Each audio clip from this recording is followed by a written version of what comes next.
Perkenalkan, nama saya Dilina Tumorang dengan NIM channel E023044.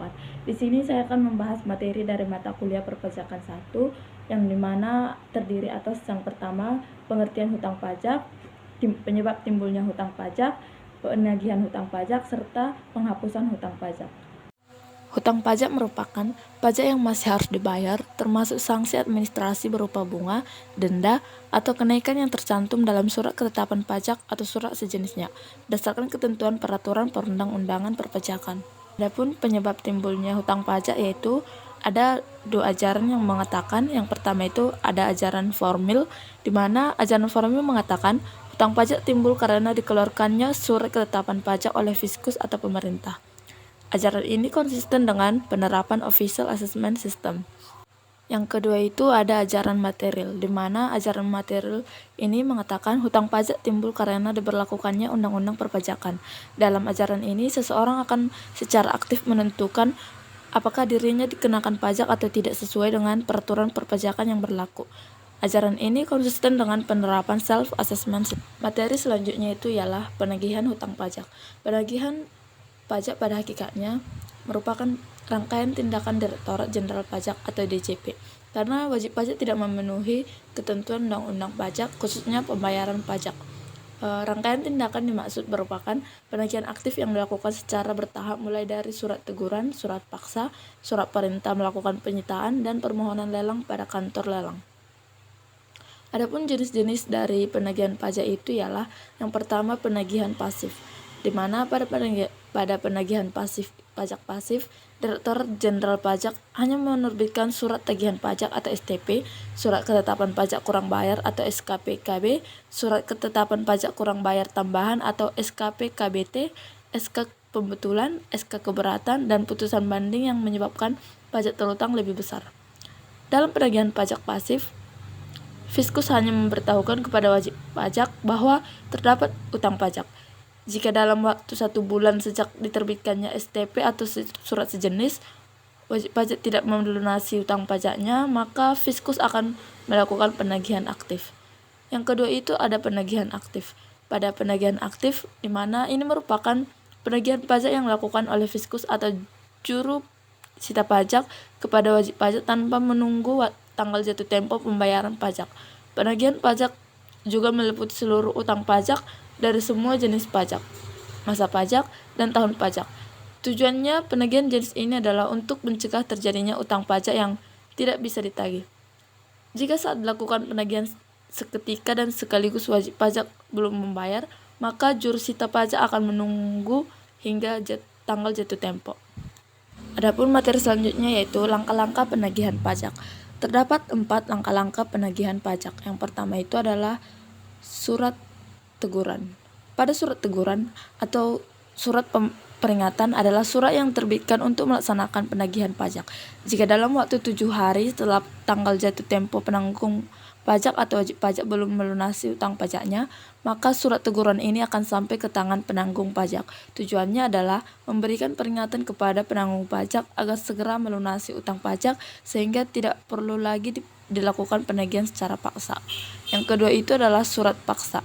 Surat paksa merupakan surat yang akan diterbitkan jika 21 hari setelah jatuh tempo surat teguran, si penanggung jawab pajak tidak melunasi pajaknya.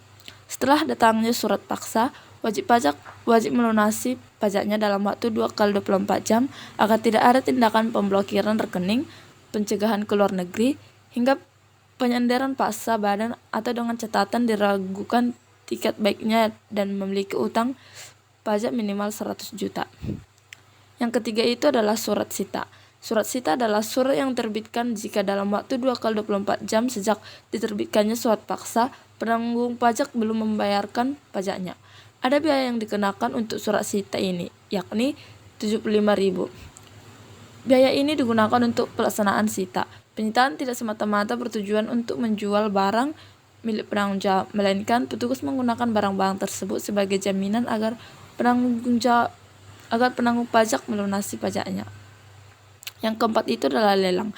Lelang akan dilakukan jika dalam waktu 14 hari setelah diterbitkan pengumuman lelang, penanggung pajak tidak melunasi utang pajak.